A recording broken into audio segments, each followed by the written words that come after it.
Welcome to Foothold America's U.S. Expansion Mini-Pod, 3 questions, 1 voice. I'm your host, Joanne Farquharson, President and CEO of Foothold America. Big episode today. My guest has provided leadership development coaching to every Foothold America manager overseeing other team members. So I know firsthand the impact she has on cross-cultural teams. In addition to being the founder of Aspire to Lead, Maureen Mitchell is a retired PwC director, where for 20 years she managed HR services, global mobility, and workplace experience divisions, developing intricate processes across global teams. She implemented the first shared services model at PwC, which is still used today worldwide. I have an exciting announcement at the end of the podcast, but for now, let's get started with our 3 questions, hearing one voice, Ms. Maureen Mitchell. How would you describe working in HR shared services, business process outsourcing at a massive company like PwC, and how it influenced you to found Aspire to Lead?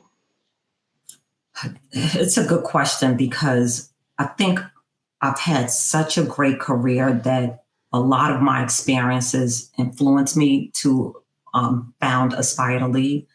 But when I look back to that particular chapter in my career, working in the HR Shared Services Center, I think what really shaped me was how I think about leadership overall.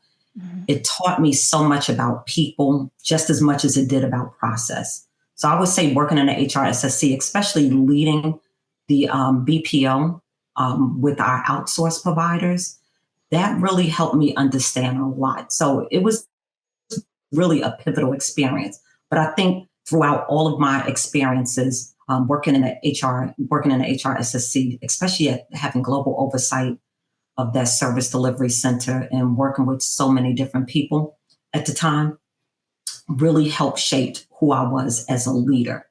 And that's when I just realized, okay, I have the passion for coaching.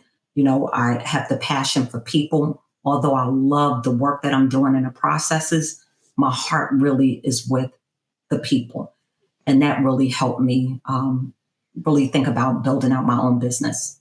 Got it. And as I understand, you sort of came into that role at PwC, even though it wasn't part of your role helping to mediate and have tough discussions. So can you tell us a little bit about that? Because your role was very process oriented, but that it's that people part of it that really seemed to have had an impact. So I'd love to hear more about that. Sure. Yes. When I came into PwC, I was at the organization for 20 years. I first came in as the admin services manager, leading an administrative team. And that was a bit of a process as well. But I think that when I transitioned to the HR Shared Services Center, it was more about documented processes. It was more about policy, global policy. It was more about making sure that everything that we do can be repeated and done somewhere else. So everything had to be documented, like really, really clear and really well. But working in that role, I had the opportunity of working with and having a team in Mexico and Canada and Uruguay and also the Philippines. So I think that global exposure, Joanne, is what really opened up my eyes to, really loving people, culture, making sure that, there's an opportunity that I get to understand them just as much as they understand me. And so it changed a lot in terms of how I led. And it also changed a lot in terms of my business with Aspire to Lead. It's not just about US cultures or norms or anything like that, but it's more about people. I think at the end of the day, everyone wants to feel that you care for them. They want to feel developed. They want to feel that you are going to invest your time in them. And that goes across cultures, because I've seen that in every single country that I've visited and where my teams were located, that people just cared about the same thing. As long as they felt you cared and you wanted to see them succeed, that they would support you and do everything to make your business succeed. Since you've worked with colleagues and clients around the world, how would you describe the skills required to work effectively across borders. So those things that are sort of border dependent, even though maybe at the bottom, at the heart of it, we're all people and we want to be loved. Yes. But Yes. yeah. So what were some of your lessons as far as working across borders effectively? Yeah, I think that the primary skills for me, in my experience, is really being like an effective listener and just showing some humility, right? When you work with people across borders, you have to realize your own biases, right? You have to realize I look at life through my own set of lens. And I just have to be open to new ways of thinking, new ways of solving problems, just new ways of doing things. And I have to admit, for me, it wasn't easy initially, Joanne. So I didn't just go into my global role and I knocked it out the park and everyone just got along. I think that I learned through experiences and some mishaps. I learned through feedback that my teams would give me, not only when I asked and initiated, but when I sort of opened the floor and asked them, how could we work with you a little more effectively? There are, especially in the US, there are cultural norms, whether it's phrases that we say or sayings that we do that may not be interpreted the same way in another culture. So it's just being aware of how you communicate and just really listening. So I would just say listening, humility, and really, really communicating in a way that you're aware of your own cultural biases or your own cultural phrases. And I think that people will feel like you care. So you really have to be mindful that you can't just show up the way you show up every day. It has to be intentional. And then also just asking questions to really get to understand who a person is and just showing a level of care. That makes a huge difference. How would you advise a founder who is expanding to the US for the first time, where they're going to have to be like, okay, yeah, I should listen and be humble and be curious. And there are potentially, stereotypes and things like that maybe do hold true to some degree. So how can they, or what would your advice be for them to do that balance, to be aware of some of the cultural differences, but not sort of go, oh, that's just a cultural difference? First, I want to go back because what you described, if it's, I believe you said someone in the UK that hires someone in the US that might be from Brazil, that's called the horn and halo effect, right? I've done it in the past. If I remember interviewing candidates, and if they were from New Jersey, which is my hometown, when I'm just scanning a resume, I would be excited to meet the person. And so already in my mind, I have an affinity for this person. And you really have to be aware of that bias, right? Because it feels familiar. And so I think we're all guilty of it. I just think that the major thing is being aware that when you have these feelings that, okay, I need to step back. And am I being a little biased in a certain situation? Because what happened, you exclude other people who might equally be a fit, right? And again, it's a comfort level and familiarity. I think the best thing for leaders is if you have a US team, you really have to take time to understand that culture, that person. And it's about asking questions and being transparent, but also sharing your culture as well, because it's a two-way street. You're absolutely right. In the US, you might have a team member that want constant recognition. And it might, for some leaders, feel annoying. For me, it's like, okay, can we get to the work, right? But if that's going to inspire and motivate someone to know that they're doing a good job, how much of an effort does it really take for you to just say, I think you're doing a really good job? Also in the US, we value connectivity, right? We want to make sure that we're heard, we're seen, and things of that nature. And we give credit to people who speak up and use their voice. It's the quiet one in a room in the US that might get a nudge to say, you ought to speak up a little bit more. So true. So right. true. But in other cultures, because even when I worked with Mexico, we're loud in the US and, we want to get things done yesterday. And, and it's just the way we operated. And initially I showed up as myself, right? Mm-hmm. And I recall, Joanne, I was meeting with a colleague in Mexico. We were doing our annual contractual agreement, reviewing it. We wanted to update our KPIs. And there was a portion during a meeting where I just said to the team, let's take it offline. I said, we can sync back up when we talk to legal. And so saying that we'll take it offline and we can sync back up, it's something that I just say regularly. Mm-hmm. I didn't realize until someone pinged me, the instant messaging through our company, someone pinged me from Mexico and asked whether or not I expected them to go offline, like disconnect from the meeting that we were in that moment.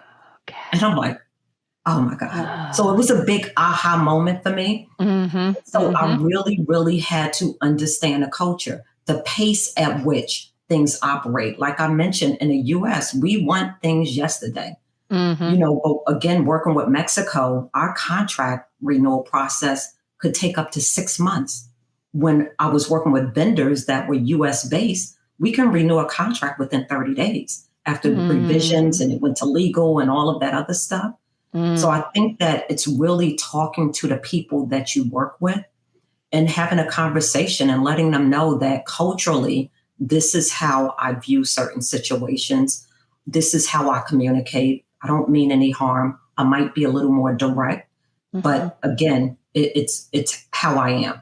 Right. And then asking that individual, how do you like to be coached? How frequently would you like me to reach out to you? What does recognition look like for you? Because until you have those conversations, it's not a one size fit all. There's no secret you're making sauce assumptions. Yeah.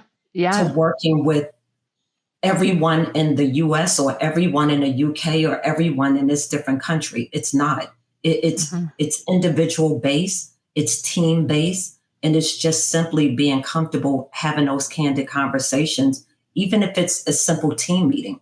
Right. And just say, you know what, let's just build in some time to just share cultural differences, right. At the start of the meeting, so that people get to understand you more and you get to understand them more. But you definitely, if you have direct reports, you have to ask the question in terms of what motivates you, what inspires. You understand that I'm really, really busy, so I really don't have the time to meet with you every day. But what does support look like for you? And somebody might say, if we could just touch base for 15 minutes once a week, that would make me feel valued. Right. So it's having those type conversations. As a professional coach, how do you impress upon the C-suite that culture is driven from the top down? So you gave an example of you used some buzzwords and it caught someone off guard. So you had that light bulb moment. But how do you impress upon the executives, like it's got to be coming from you?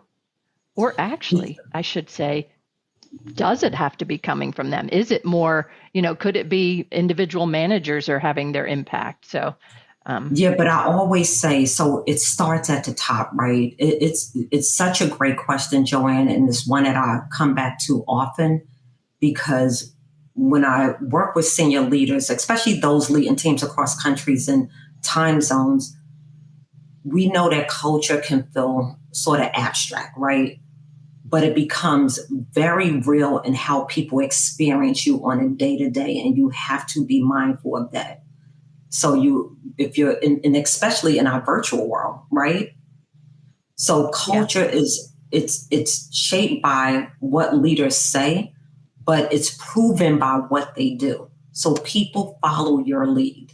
And so even in a virtual world, you absolutely know that people are taking their cues from you. And so you have to model the behaviors that you want to see. And so when you think about leading from a distance, consistency, I would say, is the most important thing. Okay. You got to be mindful of following up, the tone in your voice. Like I mentioned before, cultural nuances, like your norms, if your response, if just say, for example, because I'm very direct in my speaking, but I always gauge my audience because oftentimes some of my direct reports love the directness. They would say, Maureen, give it to me straight, no chaser, is what they would say. But then there were other people on my team that might not be able to handle that tone based on whatever it is that they were going through. So I would always gauge my audience. I would lower my voice if I had to not come across as too assertive because I didn't want that person to feel uncomfortable or intimidated by me.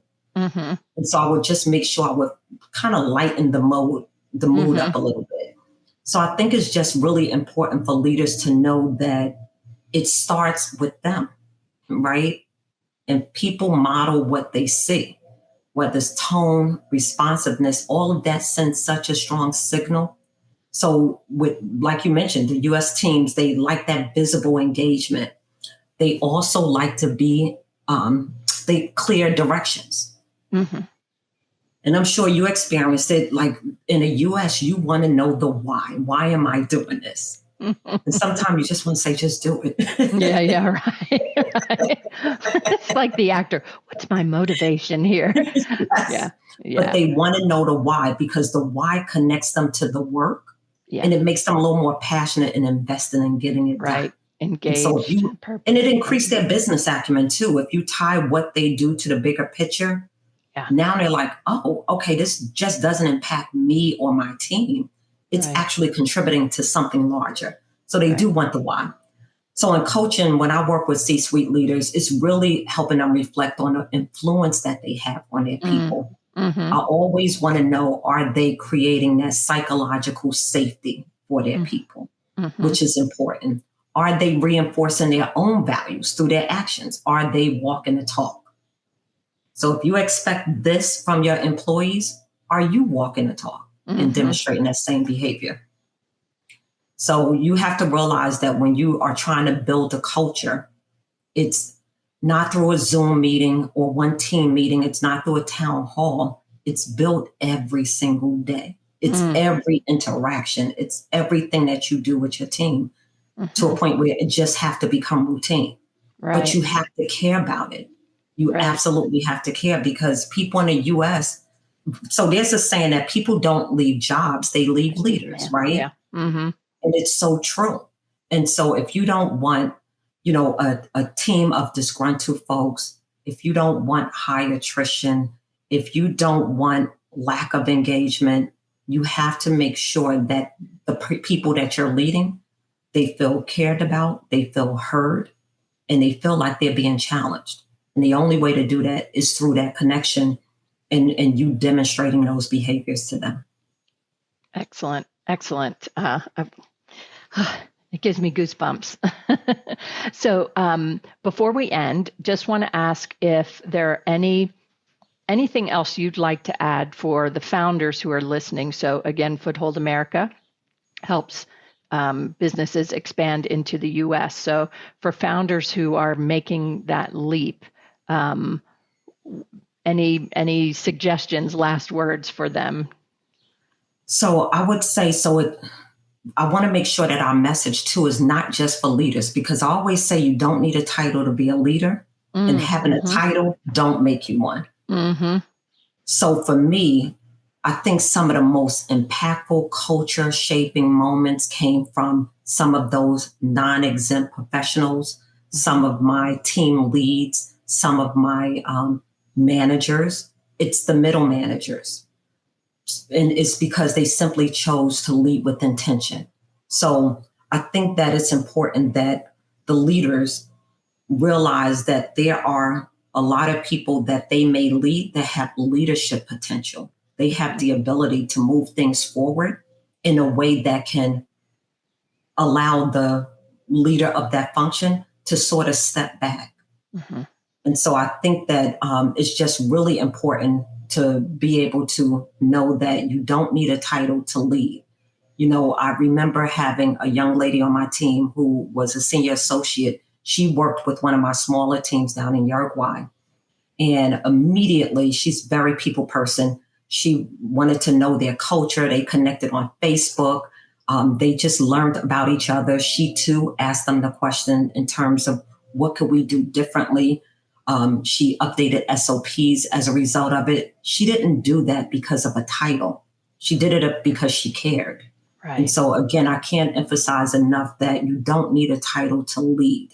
Right. And we want to make sure that our leaders recognize that, the people, their direct reports, and even those underneath them have that potential. And you can create a culture where everyone have autonomy and ownership of their work because everyone is leading themselves. Exactly. Yeah. And I'm very excited to say that that we are working together, Aspire to Lead and Foothold America, to bring U.S. cultural intelligence programs to our clients. And I think anyone who has spent a few minutes listening to this podcast will know whether they're in the C-suite or they're managing a U.S. employee for the first time or they're in HR, that having some time with you and learning from all of your experiences is incredibly valuable. So, Maureen, thank you so much for spending your time with us today. And I look forward to when we get to roll out U.S. cultural intelligence. Oh, for sure. Thank you for having me. I really enjoyed this conversation. I love talking about things like this, all things people, right? Yes. All things leadership development. And I do look forward to us working more closely together. So thank you, thank you, thank you. Thank you for joining us for this inspiring episode featuring Maureen Mitchell, founder of Aspire to Lead. And thank you, Maureen, for sharing your cross-cultural insights built over a stellar 40-year career. If you enjoyed today's conversation, subscribe to U.S. Expansion Minipod on your favorite platform. Published on the third Wednesday of every month, you'll find engaging U.S. expansion discussions with industry leaders and innovators. Don't forget to share this episode with your network. In the comments, you can find a link to Maureen's website to learn more about her and her work. This has been Joanne Farquharson, President and CEO of Foothold America, and that wraps up our 3 questions for today. Until next time, keep expanding your horizons.